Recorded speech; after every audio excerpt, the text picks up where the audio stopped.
أعوذ بالله من الشيطان الرجيم.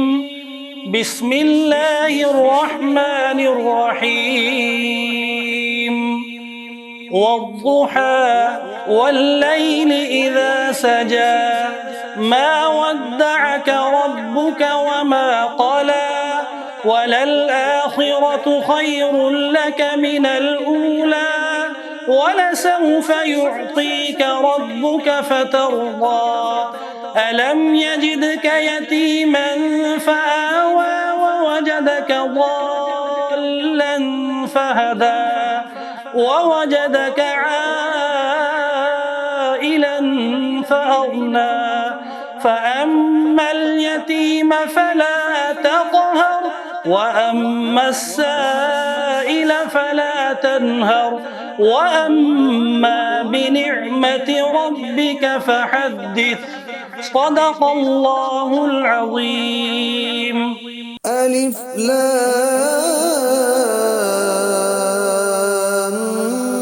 ميم ذلك الكتاب لا ريب فيه هدى للمتقين. السلام علیکم ورحمۃ اللہ۔ این نیوز کے پروگرام الہدا میں ہوں آپ کا میزبان ڈاکٹر اکرم حریری۔ ناظرین، قرآن پاک کے 23ویں پارے کے تفسیری آیات آپ کے سامنے پیش خدمت ہیں۔ اللہ سے دعا کرتے ہیں کہ جو کچھ قرآن حکیم کا حصہ ہم سنا پا رہے ہیں، اللہ ہمیں ان پر عمل کرنے کی توفیق عطا فرمائے، اور اللہ کریم ہمارا یہ عمل اپنی بارگاہ میں قبول فرماتے ہوئے ہماری نجات فرمائیں، ہماری بخشش کا ذریعہ بنائیں۔ سورہ یاسین کا آغاز ہوا تھا سورہ 22ویں پارے کی آخری حصے میں، تو یہاں بھی سورہ یاسین کا ہی تسلسل چل رہا ہے۔ 23ویں پارے کا آغاز ہوتا ہے تو اللہ رب العزت یہاں پہ اپنے انبیاء علیہم السلام کا جو ہے وہ تذکرہ فرما رہے ہیں کہ ایک قوم کے اندر اللہ رب العزت نے 2 انبیاء علیہم السلام بھیجے، اور وہ قوم کے لوگوں کو جو ہے وہ سمجھا رہے تھے، اور قوم کو لوگوں کو سمجھاتے سمجھاتے ان کی بات کوئی سمجھ نہیں رہے تھے، تو اللہ رب العزت فرماتے ہیں فَأَسَّسْنَا بِثَالِثٍ، ہم نے جو ہے وہ تیسرے نبی ان کی طرف جو ہے وہ بھیجے۔ تو اللہ رب العزت نے اس قوم کے اندر جو ہے وہ 2 انبیاء علیہم السلام بھیجے جو ان کو سمجھا رہے تھے۔ اللہ تعالیٰ نے پھر تیسرے نبی کا جو ہے وہ تذکرہ فرمایا کہ فَأَسَّسْنَا بِثَالِثٍ، ہم نے تیسرے نبی کو بھی بھیجا۔ وہ قوم کے لوگوں کو جو ہے وہ سمجھا رہے ہیں، لیکن لوگ جو ہے وہ سمجھ سے کام نہیں لے رہے، بلکہ اپنے غصے کا جو ہے وہ اظہار کر رہے ہیں، اور جس کا تذکرہ اللہ رب العزت نے یہاں پہ فرمایا ہے کہ وقت کے پیغمبر، وقت کے نبی قوم کے لوگوں کو اللہ کے احکامات کے بارے میں سمجھا رہے ہیں، اللہ کی توحید کا تذکرہ کر رہے ہیں، اللہ کے پیغام سے آگاہ کر رہے ہیں، اور آگے سے وہ لوگ کیا کہتے ہیں کہ اِنَّا تَطَيَّرْنَا بِكُمْ، انبیاء علیہم السلام کو مخاطب کر کے کہتے ہیں کہ ہم تو تمہیں اپنے اندر منحوس سمجھتے ہیں۔ ہماری زبان میں کہتے ہیں نعوذ باللہ معاذ اللہ کہ بھورے، کہ تم جو ہے وہ بھورے ہو، نعوذ باللہ معاذ اللہ، تم منحوس ہو تم۔ فرمایا کہ اب تم ہمیں سمجھانے سے بعد آ جاؤ اور صحیح ہو جاؤ، درست ہو جاؤ۔ الٹا آگے سے جو ہے وہ ان کو تنبیہ کر دی گئی، اور کہنے لگے لَئِن لَّمْ تَنْتَهُوا، اگر تم باز نہ آئے لَنَرْجُمَنَّكُمْ، ہم تمہیں جو ہے وہ رجم کر دیں گے، وَلَيَمَسَّنَّكُمْ مِنَّا عَذَابٌ أَلِيمٌ، اور تمہیں جو ہے وہ دردناک عذاب سے دوچار کریں گے۔ تو یہاں پہ اللہ رب العزت نے ایک جو ہے وہ طریقہ جو ہے وہ بتلایا ان لوگوں کا جو نافرمان ہیں، کہ بات کو سمجھنے کی بجائے جو ہے وہ کیا کرتے ہیں، اوپر سے غصہ نکالتے ہیں۔ قرآن حکیم بیان کرتا ہے نا کہ یہ ایسی قوم ہے جنہوں نے وقت کے پیغمبروں کو جو ہے وہ معاف نہیں کیا، انہیں بھی قتل کر دیا، اپنے راستے سے ہٹا دیا۔ تو اللہ رب العزت کے پیغمبر کو انہوں نے اپنے راستوں سے ہٹایا، اور یہ سازش کون کرتے رہے، ہم قرآن حکیم سے ہمیں پتہ چلتا ہے کہ وہ کون سے لوگ تھے۔ یہ وہی افراد تھے جنہوں نے رسول کریم صلی اللہ علیہ وسلم کو بھی اپنے قبیلے میں مذاکرات کے لیے بلایا اور اوپر سے جو ہے وہ پتھر گرا دیا۔ اللہ رب العزت نے وحی کے ذریعے سے آپ علیہ السلام کو جو ہے وہ بتلا دیا، آپ وہاں سے ہٹ گئے اور پتھر جو اوپر سے گرا تھا اس سے بچ گئے۔ تو انبیاء علیہ السلام کے ساتھ یہ بات چیت ہو رہی تھی تو قرآن حکیم نے ایک بڑا ہی خوبصورت جو ہے وہ منظر کھینچا ہے۔ وَجَاءَ مِنْ أَقْصَى الْمَدِينَةِ يَسْعَىٰ، فرمایا کہ ایک آدمی دور سے دوڑتا ہوا آیا اور بولتا ہوا آ رہا ہے، ہاں جی، اور کہتا ہوا آ رہا ہے کہ بھئی یہ اللہ کے پیغمبر ہیں، ان کی باتوں کو مان لو، یہ اللہ کے بھیجے ہوئے رسول ہیں، ان کی باتوں کو تسلیم کر لو۔ اللہ اکبر کبیرہ۔ تو یہ بڑا ہی خوبصورت، دیکھیں اتنی پیاری ادا ہے۔ قرآن حکیم بیان کرتا ہے نا کہ من یشفع شفاعۃ حسنہ یکن لہ نصیب منہ، جو اچھے کام کے لیے سفارشی بنے گا نا، اللہ اس کا بہترین حصہ جو ہے وہ رکھے گا۔ اب دیکھیں انبیاء علیہ السلام کی، نیک صالحین کی تائید و نصرت کرنے والے، ان کے ہم نوا بننے والے، ان کے ساتھی بننے والے، ان کا مقام کس قدر ہے کہ اللہ رب العزت نے اس کو قرآن حکیم کا حصہ بنا دیا ہے، ان کے دوڑنے کی ادا کو قرآن حکیم کا جو ہے وہ حصہ بنایا ہے۔ وہ آ کر کے جو ہے وہ لوگوں کو کہتا ہے کہ بھائی اتبعوا المرسلین، میری قوم کے لوگوں، یہ اللہ کے پیغمبر ہیں، نبی ہیں، ان کی بات کو مان لو، تسلیم۔ اللہ اکبر۔ کہتے ہیں نا جو دو لوگ لڑ رہے ہوں نا تو تیسرا چھڑوانے کے لیے آئے نا تو وہ اس کو چھوڑ کر کے جو ہے وہ چھڑوانے والے کو جو ہے وہ مارنا شروع کر دے۔ قوم کے لوگوں نے بھی یہی کیا، انہوں نے کہا ان پیغمبروں سے تو ہم نبٹ لیں گے نا، پہلے تیرا تو علاج کر دیں۔ انہوں نے اس کو مار مار کے جو ہے وہ موت کے منہ میں اتار دیا۔ اللہ اکبر کبیرہ۔ اللہ رب العزت نے پھر وہ منظر بیان فرمایا ہے کہ وہ اذیت ناک، بظاہر اذیت ناک موت میں شہید ہونے والے وہ اللہ کے بندے، فرمایا اللہ رب العزت نے ان کے لیے فرمایا کہ لدخلوا الجنہ، فرمایا جنت میں داخل ہو جاؤ۔ اللہ اکبر، اللہ اکبر۔ کتنی پیاری جو ہے وہ آیت، جنت میں داخل ہو جاؤ۔ اس کے لیے کہہ دیا گیا کہ جنت میں داخل ہو جاؤ۔ اللہ رب العزت کے احکامات پر عمل کرنے والا فرد، اس کا مقام اللہ رب العزت نے جنت رکھا ہے۔ 30ویں پارے کی آیات ہے نا، اللہ رب العزت ارشاد فرماتے ہیں کہ یا ایتھا النفس المطمئنہ ارجعی الی ربک راضیۃ مرضیہ فادخلی فی عبادی وادخلی جنتی، کہ موت کے فرشتے بندے کی روح قبض کرنے کے لیے آتے ہیں نا تو وہ انہیں کہتے ہیں کہ اے اللہ کی ذات پر مطمئن رہنے والی، ہاں جی، روح اب واپس پلٹ آ، دنیا میں رہنے کا تیرا وقت ختم ہو چکا، ارجعی الی ربک، واپس پلٹ آ۔ اب یہاں پہ ہماری ایفیلیشن ہوتی ہے مختلف چیزوں کے ساتھ، کوئی بھی ہے اسی وجہ سے کوئی مرنا نہیں چاہتا، ہاں جی، یہ خبر سن کے یقیناً مغموم ہوتا ہوگا انسان، لیکن ساتھ ساتھ وہ خوشخبری کیا دیتے ہیں، راضیۃ مرضیہ، جس رب کے پاس تو جانے والا ہے وہ تجھ سے راضی ہے، وہ خوش ہے، تو یقیناً ہمارے منہ پہ، ہمارے چہرے پہ مسکراہٹ کھلکھلا اٹھے گی یقیناً۔ پھر جب ہمارے عزیز و اقارب، ہماری اولاد، ہمارے جاننے والے، ہاں جی، وہ سارے رو کر لا کیوں نہ رہے ہوں، ہم یہ خبر سن کے ہنسی خوشی رب کی طرف رحلت کا سفر کریں گے انشاءاللہ۔ اللہ کے پاس پہنچیں گے تو اللہ فرمائے گا فادخلی فی عبادی وادخلی جنتی، تم میرے بندوں کے ساتھ شامل ہو جاؤ اور میری جنت میں جو ہے وہ پہنچ جاؤ۔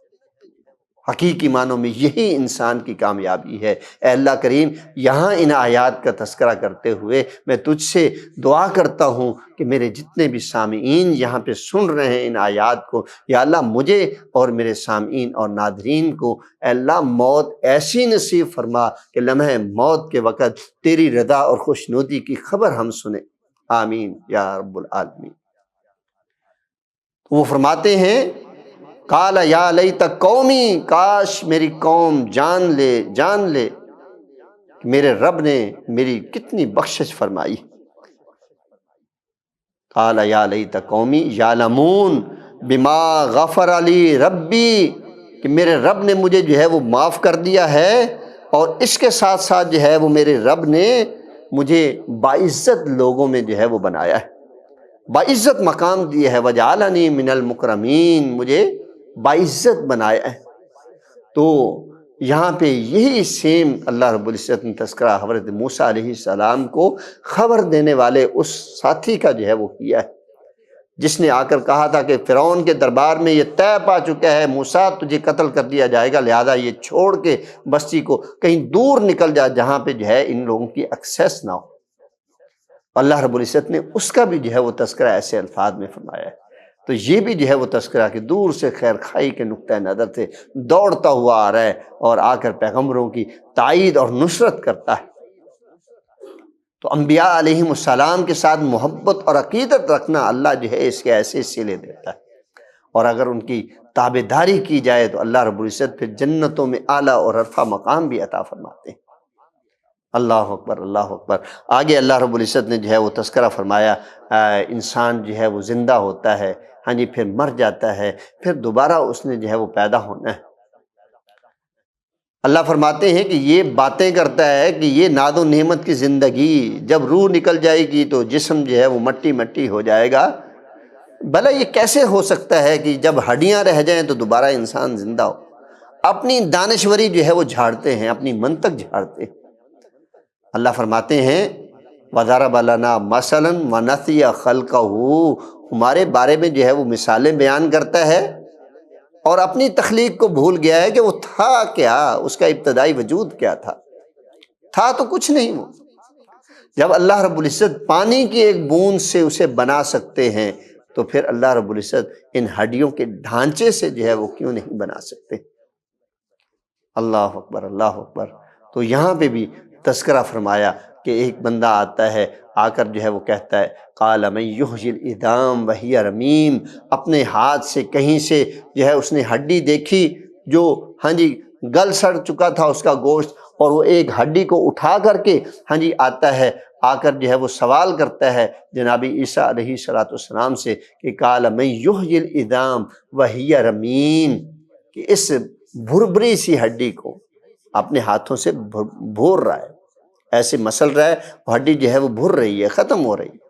کہنے لگا کہ یہ جو ہڈی بھر رہی ہے، فرمایا کہ اس سے کون جو ہے وہ زندہ کرے گا؟ اللہ رب العزت نے اس کا فوری جواب دیا، قال من یحیی العظام وہی رمیم، اس کا جواب جو ہے وہ یہ دیا کہ قل یحییھا الذی انشأ اول مرہ، قل یحییھا الذی انشأ اول مرہ، کہ اس کو وہی زندہ کرے گا جس نے اس کو سب سے پہلے جو ہے وہ زندہ کیا تھا۔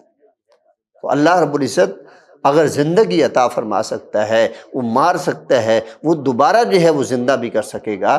اسی لیے اللہ رب العزت کے پیارے نبی صلی اللہ علیہ وسلم جو ہے مردے کو دفن کرتے ہوئے یہ پڑھا کرتے تھے، اے اللہ تو نے ہمیں تخلیق فرمایا، اے اللہ تیرے حکم سے جو ہے وہ ہم جو ہے تخلیق دوبارہ پائیں گے، وہ نعیدکم، ہاں جی، اور اسی طرح جو ہے وہ آیات ہیں جو اللہ کے نبی صلی اللہ علیہ وسلم پڑھا کرتے تھے۔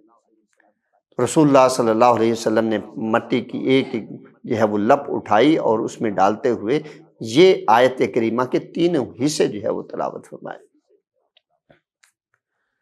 تو خالق کائنات جل جلالہ نے قرآن حکیم میں بہت سارے مقامات پر مردوں کو زندہ کرنے کے جو ہے وہ چیزیں بتلائی۔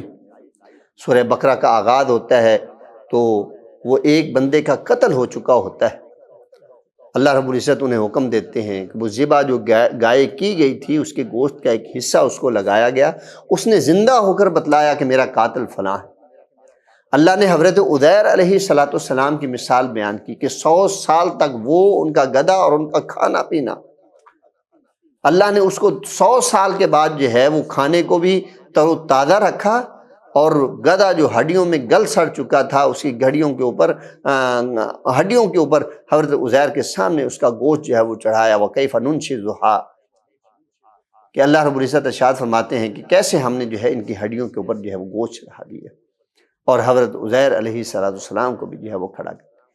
اللہ رب العزت نے حضرت ابراہیم علیہ السلام کی مثال بیان کی کہ انہوں نے پرندے اللہ کی ہدایت کے مطابق ان کو اپنے ساتھ مانوس کیا، ذبح کیا، گوشت مکس اپ کیا، مختلف جگہوں پہ پھینک دیا، اور پھر جو مانوس کیے ہوئے آوازیں تھیں انہی آوازوں کے ساتھ انہیں پکارا، وہ پرندے بن کر کے ہاں جی دوڑتے ہوئے آئے۔ فَسُرْهُنَّ إِلَيْكَ، اللہ اکبر۔ تو اللہ رب العزت نے تو مثالیں جو ہے وہ بیان فرمائی، اصحاب کہف کی جو ہے وہ مثال بیان فرمائی۔ اللہ زندہ کرنے پر قادر ہے اور ہر کیفیت میں زندہ کرنے پر قادر ہے۔ جناب ابراہیم علیہ السلام والی یہ مثال جو ہے وہ ہم سن کے ہم اندازہ لگا سکتے ہیں کہ کوئی بندہ اگر مٹی کے اندر ہے تو اللہ اسے بھی دوبارہ زندہ کر دے گا، کوئی پانی کے اندر ڈوب چکا ہے تو اللہ اس کو بھی دوبارہ زندہ کر دے گا، اگر کوئی جانوروں کی غذا کا حصہ بن چکا ہے تو اللہ اسے بھی دوبارہ زندہ کرنے پہ قادر ہیں، اور اگر کسی کو جلا کر راکھ کر دیا جائے، راکھ کو پانی میں یا ہوا میں بکھیر دیا جائے تو اللہ ان ذرات کو بھی اکٹھا کر کے بندے کو دوبارہ زندہ کرنے پر قادر ہیں۔ یقیناً یہ آیت کریمہ اس بات کی جو ہے وہ دلیل ہے۔ اس کے بعد اللہ کریم نے حضرت ابراہیم علیہ السلام کا تذکرہ فرمایا کہ بڑھاپے میں پہنچ گئے ہیں، اولاد نہیں، اللہ سے دعا مانگتے ہیں۔ اللہ رب العزت نے جو ہے وہ خوشخبری دے دی، وَبَشَّرْنَاهُ بِغُلَامٍ حَلِيمٍ۔ اللہ فرماتے ہیں کہ ہم نے ایک بردبار بچے کی خوشخبری دے دی کہ پیدا ہونے والا ہے۔ اللہ اکبر، اللہ اکبر۔ تو وہ پیدا ہوئے اللہ کی توفیق و رحمت سے۔ دیکھیں بڑھاپے میں اللہ نے اولاد دی۔ اللہ فرماتے ہیں فَلَمَّا بَلَغَ مَعَهُ السَّعْيَ، جب وہ دوڑنے لگا نا، بچہ تھوڑا سا بڑا ہو گیا، یہ دوڑنے لگا، 5-7 سال کا، 10 سال کا ہو، جب دوڑنے لگ گیا تو ہم نے جو ہے حضرت ابراہیم علیہ السلام کو کہا کہ یا بنیہ، ابراہیم علیہ السلام کو خواب دکھایا، اور ابراہیم علیہ السلام نے وہ خواب اپنے بیٹے حضرت اسماعیل کے سامنے پیش کیا۔ اور جناب ابراہیم علیہ السلام کے حوالے سے اللہ کا قرآن یہ بات ارشاد فرماتا ہے کہ ہم نے جو بھی حکم ابراہیم علیہ السلام کو دیا، وَإِذِ ابْتَلَىٰ إِبْرَاهِيمَ رَبُّهُ فَأَتَمَّهُنَّ، ابراہیم علیہ السلام نے اسے من و عن تسلیم کرتے ہوئے پورا کر دیا۔ اب یہ خواب دیکھا ہے، یہ نہیں سوچا اللہ بڑھاپے میں اولاد دی تھی، وہ بھی تو لینے لگا ہے، اور لینے بھی میرے ہاتھ سے لگا ہے کہ مجھ سے ذبح کروائے گا۔ اپنے بیٹے سے کہہ رہے ہیں یا بنیہ انی ارا فی المنام، اے میرے بیٹے میں نے خواب میں دیکھا ہے انی اذبحوک، کہ میں تجھے ذبح کر رہا ہوں۔ اللہ اکبر کبیرہ۔ آگے سے بیٹا بھی فرما بردار تھا، اس نے یہ نہیں کہا اپنے باپ کو کہ ابا جان تو بہک گیا ہے، تو مجھے مارنا چاہتا ہے، ہاں جی پہلے آپ نے مجھے جو ہے وہ گھر سے نکال دیا تھا بچپنے میں، تو نے میرے بچپنوں میں خوشیاں جو ہے وہ کھائی ہیں، نعوذ باللہ معاذ اللہ، اور اب میں تھوڑا سا بڑا ہوا ہوں، ماں کا سہارا بنا ہوں، میرے ابا جان اب تو مجھے جو ہے وہ مارنے لگا ہے۔ یعنی کوئی ایسی بات نہیں کی۔ آگے سے سلیم الفطرت تھے، یقیناً ماں کی تربیت جو ہے وہ سلیم الفطرت تھی کہ ماں نے اپنے بیٹے کو یہ نہیں کہا کہ تیرا باپ جو ہے وہ دیکھیں کتنا عجیب اور کتنا ظالم ہے، بڑھاپے میں اللہ نے اولاد دی تھی، تیری دوسری ماں کے پاس بیٹھا ہوا ہے اور ہمیں یہاں پہ جو ہے وہ بے یار و مددگار چھوڑ کر چلا گیا ہے۔ یعنی ماں نے اپنے بیٹے کو اپنے باپ کے خلاف کوئی پٹیاں نہیں بڑھائی۔ تو جب ماں اور باپ جو ہے وہ دونوں موافقت میں ہوں تو صالح اولاد اللہ رب العزت عطا فرماتا ہے، جیسا کہ حضرت اسماعیل علیہ السلام کو اللہ رب العزت نے بنایا۔ بیٹا آگے سے کہتا ہے کہ اے ابا جان، خواب میں اگر اللہ رب العزت نے آپ کو دکھایا ہے اور آپ مجھے ذبح کرنا چاہتے ہیں، اللہ اکبر، یا ابت افعل ما تؤمر، اے میرے ابا جان جیسا اللہ نے آپ کو حکم دیا ہے نا آپ کر گزریے، اسی میں ہمارے لیے خیر ہے، ستجدنی انشاءاللہ صابرین، اور مجھے آپ انشاءاللہ صبر کرنے والوں میں سے پائیں۔ کتنی عظمت والی! اور اللہ رب العزت کے حکم سے ابراہیم علیہ السلام نے جناب اسماعیل علیہ السلام کو لٹایا، باقاعدہ اس کے گلے پہ چھری چلائی، اور جب چھری چلا کے فارغ ہوئے دیکھا حضرت اسماعیل سامنے کھڑے ہوئے ہیں۔ اللہ نے آخر تک جناب ابراہیم علیہ السلام کو آزمایا، اور اس کے بعد خالق کائنات جل جلالہ ارشاد فرماتے ہیں، اللہ اکبر، اللہ اکبر، بڑی پیاری جو ہے وہ لفظ اللہ رب العزت نے جناب ابراہیم علیہ السلام کے لیے بیان فرمایا۔ فرمایا کہ ان ھذا لہو البلاء المبین، یہ یقیناً بہت بڑی آزمائش تھی، بہت بڑی آزمائش، جس کو لفظوں میں بندہ بیان کر سکتا ہے لیکن عملاً جو ہے وہ گزرنا پڑے تو بہت مشکل، کہ وہ اولاد جس کے ہر ناز نخرے انسان اٹھاتا ہے، لیکن کیا ہے اللہ کی توفیق اور اس کی رحمت سے اللہ کا حکم سمجھ، جب ان صلاتی و نسکی و محیایا و مماتی، جب معیار یہ ہو، کمیٹڈ بندہ یہ ہو کہ دنیا میں آیا ہی اس لیے ہوں کہ میرا ہر ایک عمل ایک اللہ الہ العالمین کے لیے ہے، وہ جیسا چاہیں گے ویسا ہوگا، تو پھر کیا نفع، کیا نقصان، کیا عزیز، کیا جو ہے وہ دور کا، کیا نزدیک کا، کیا اپنا، کیا پرایا۔ اللہ اکبر کبیرہ۔ اللہ فرماتے ہیں کہ بہت بڑی آزمائش تھی جو اللہ رب العزت نے حضرت اسماعیل علیہ السلام کے ذبح کرنے کی کیفیت کو حضرت ابراہیم علیہ السلام سے سر انجام دلوایا۔ اس کے بعد جو ہے مکالمہ ذکر ہوتا ہے، سورۃ صاد آ جاتی ہے۔ مکالمہ کس کا؟ کہ اللہ رب العزت نے حضرت آدم علیہ السلام کو تخلیق فرمایا، حکم دیا کہ اس کو سجدہ کیجیے۔ تو اللہ رب العزت ارشاد فرماتے ہیں کہ فسجد الملائکۃ کلہم اجمعون، سارے کے سارے جو ہے فرشتوں نے حضرت آدم علیہ السلام کے سامنے جو ہے وہ سجدہ ریز ہو گئے، ان کو سجدہ کیا، لیکن ابلیس نے سجدہ نہیں کیا۔ اللہ رب العزت نے اس سے پوچھا کہ ما منعک ان تسجد، کہ تجھے کیا مسئلہ تھا تو نے سجدہ نہیں کیا، ہم نے حکم دیا ہے اور تو جھکے نہیں۔ اللہ اکبر، اللہ اکبر۔ تو وہ آگے سے کہنے کیا لگا؟ اللہ اکبر۔ اللہ رب العزت نے اس سے پہلے ایک بڑی پیاری بات جو ہے وہ کی ہے۔ جب پوچھا نا ابلیس سے کہ ابلیس تو نے سجدہ کیوں نہیں کیا، تو ہمارے حکم کے تحت جھکا نہیں، لما خلقت بیدی، کہ جس کو ہم نے اپنے ہاتھوں سے تخلیق فرمایا ہے اس کے بارے میں ہم نے حکم دیا اور تو نے اس کو سجدہ نہیں کیا، اس کے سامنے جھکے نہیں۔ آگے سے جو ہے وہ کہنے کیا لگا؟ قال انا خیر منہ، اے اللہ میں اس سے بہتر ہوں، میں اس کے سامنے کیوں جھکوں؟ ابھی تو کیسے اس سے بہتر ہے؟ اس نے آگے سے جو ہے لاجک بھی اپنائی، یعنی عقل مند ہے اتنا کہ اللہ رب العزت کی کہ تعلیمات کے مطابق اس نے عقل اختیار نہیں کی، بلکہ خود سے وہ صاحب عقل بن گیا۔ کہنے کیا لگا کہ خلقتنی من نار، اے اللہ تو نے تو مجھے آگ سے پیدا کیا ہے، وخلقتہ من طین، تو نے اسے مٹی سے پیدا کیا ہے۔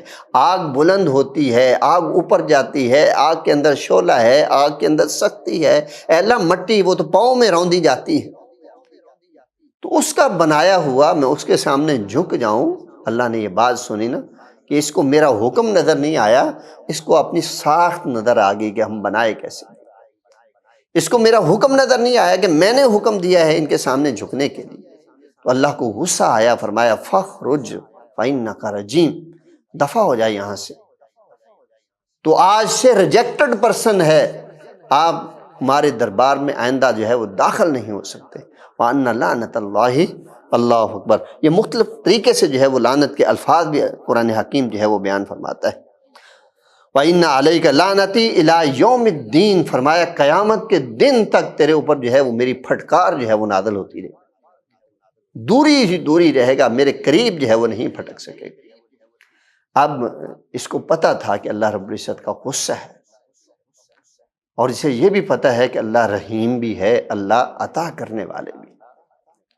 تو یہاں پہ اس موقع پہ چاہے جائے کہ وہ اپنے رب سے اپنی بخشش طلب کرتا کہ یا اللہ مجھے معاف کر دے، بلکہ اس نے کیا مانگا اور اسے پتہ بھی تھا کہ یہ مجھے مل جائے گا۔ رب تعالیٰ سے جو ہے وہ دعا کرنے لگا کہ قال رب فانظرنی الی یوم یبعثون، اے اللہ مجھے مہلت دے دے قیامت کے دن تک۔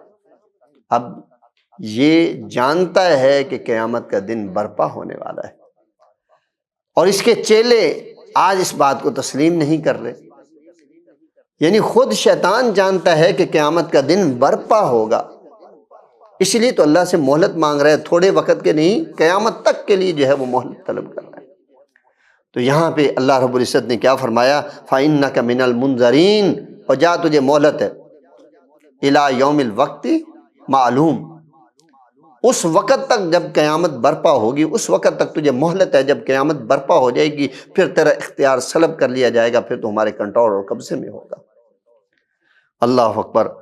تو وہ پھر کہنے لگا قال فبعزتک، اے اللہ مجھے تیری ذات، تیری عزت، تیری عظمت کی قسم، یعنی اللہ سے مہلت طلب کر کے پھر بھی وہ اللہ کی قسم کھا رہا ہے، اللہ کی عزت و عظمت کی قسم کھا رہا ہے۔